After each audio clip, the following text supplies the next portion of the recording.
गौशाला में हेल्पर होते। अगर आपका बेटा प्रधानमंत्री होता तो क्या आप लाइन में पैसे लेने के लिए खड़ी होती? जरा सोचिए। मैं विक्रम बजाज फिर एक बार लेकर आया हूं खबरों के पीछे का रिसर्च और सच।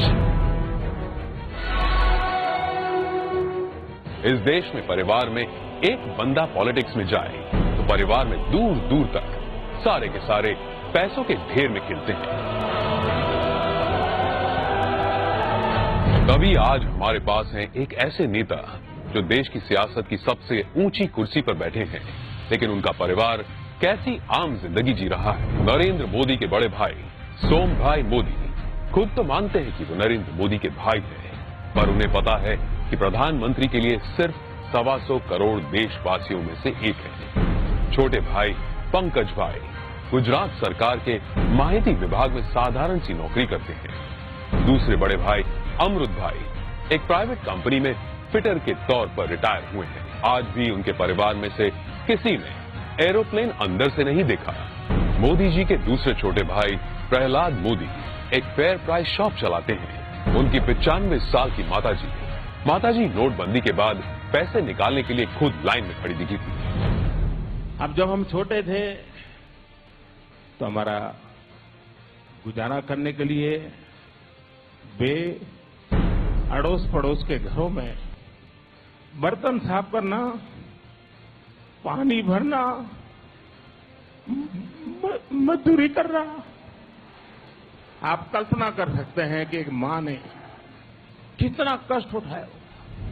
नरेंद्र मोदी के चचेरे भाई अशोक भाई 8 बाय 4 फीट के किराए की दुकान में पतंग पटाखे और नाश्ते बेचते हैं। बड़े चचेरे भाई भरत भाई एक पेट्रोल पंप पर अटेंडेंट हैं और उनकी पत्नी रमीला बहन वडनगर के अपने छोटे से घर में ही खाने का सामान बेचती है।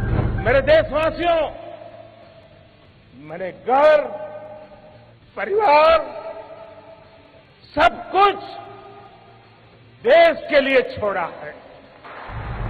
तीसरे चचेरे भाई चंद्रकांत एक गौशाला में बतौर हेल्पर काम करते हैं। चौथे चचेरे भाई अरविंद भाई एक स्क्रैप डीलर हैं, जबकि पांचवें चचेरे भाई भोगीलाल ग्रोसरी शॉप चलाते हैं। चाचा कांतीलाल और जयंतीलाल रिटायर्ड टीचर्स हैं। जयंतीलाल की बेटी लीना की शादी एक बस कंडक्टर से हुई है।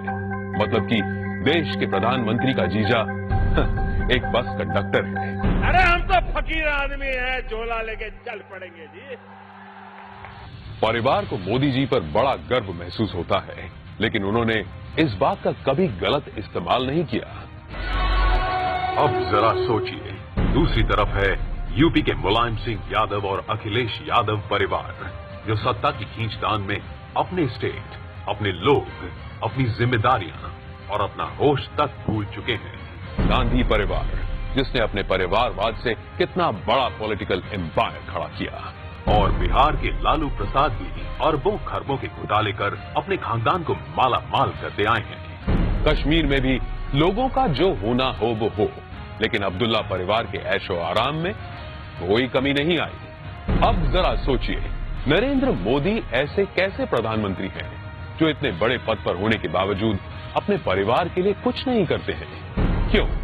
जवाब साफ है, ये 25-50 लोग नहीं बल्कि 125 करोड़ भारतीय ही उनका परिवार है। उन 125 करोड़ देशवासियों में एक मोदी होगा, उससे ज्यादा कुछ नहीं होगा। अपने आप को पूरी तरह खपा दूं, आहूत कर दूं, तो उससे बड़ा जीवन का आनंद क्या होगा? जरा सोचिए, क्या देश को ऐसा निस्वार्थ प्रधानमंत्री कभी मिला है? क्या तो कभी मिलेगा? ये जरा सोचिए।